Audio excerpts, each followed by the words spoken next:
Let's help set those lineups for next week on Fantasy Baseball Today in 5.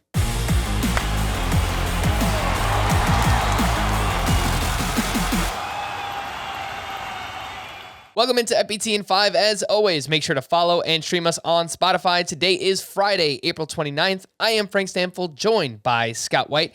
The schedule for next week is pretty spread out. We have 3 teams with 5 games, the Cubs, the Rangers, and the Dodgers, 15 teams with 6 games, 11 teams with 7 games, and 1 lucky team has 8 games, the New York Mets.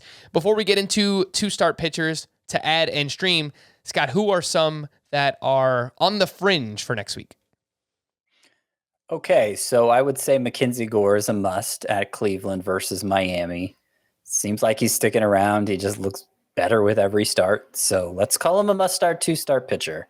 Zach Gallen, one of my top bust picks coming into the season. Well, that's not going as planned. And so here at the end of April, I think I'm ready to call him a must-start 2-start pitcher with matchups like the Marlins and the Rockies in Arizona, of course, not in Coors Field. It'd be a different story if that was the case.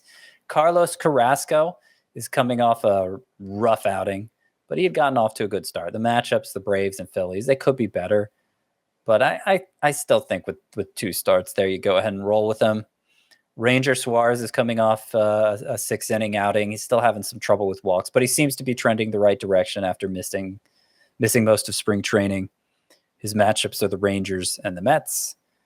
So I'd probably go with him. Charlie Morton. What do we do with Charlie Morton? Obviously, roughed up in his last outing, not off to a great start overall. I wouldn't be opposed to sitting him. I just hate that we're to that point the week he has 2 starts. And I think I'm going to be tempted to play him because of that.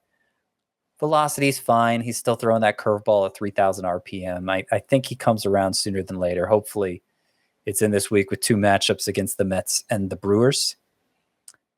If you're looking for potential options to pick up, though, because those guys I already mentioned are rostered already, Drew Rasmussen is the top choice. He looked great against the Mariners in his last start.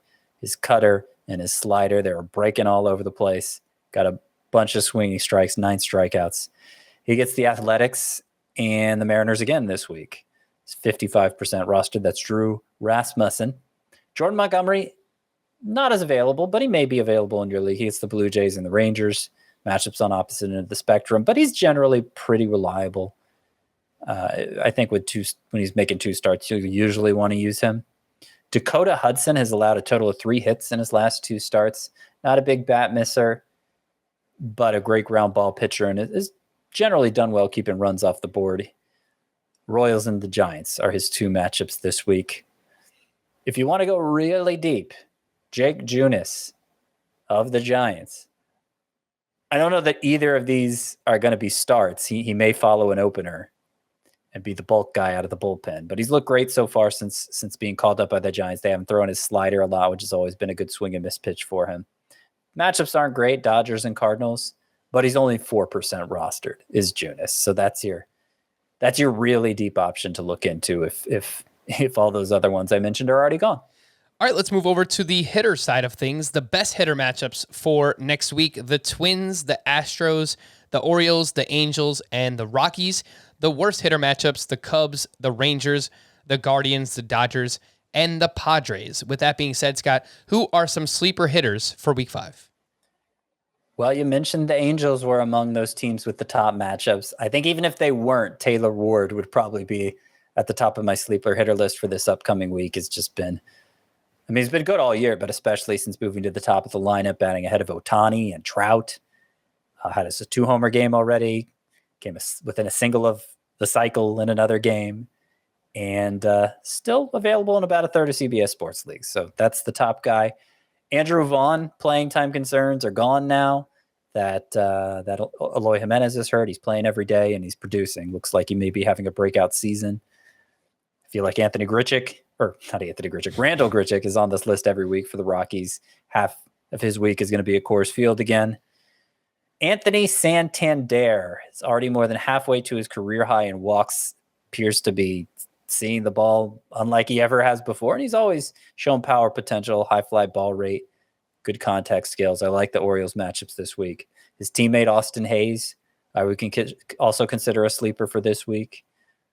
Max Kepler of the Twins, I like, with a bunch of righties on the schedule for them.